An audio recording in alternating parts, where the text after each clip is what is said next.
Hello বন্ধুরা, আপনারা কেমন আছেন? আশা করি সবাই ভালো আছেন। আমি এই প্রথম ৩ জোড়া কবুতর আনছি।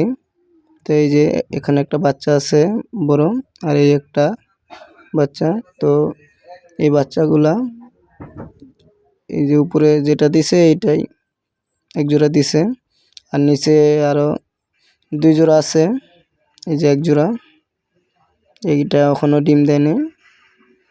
আর নিচে এক জোড়া, এটা ২টা ডিম দিছে। এটা ৩বারই ডিম দিছে, একবারও বাচ্চা দেয়নি। তো ডিমের ঠিক মতন তা দেয় না, যে কয়দিন দিলে এরপরে আর দিতে চায় না। কারণটা কি, কেউ যদি জানেন একটু আমাকে বলবেন।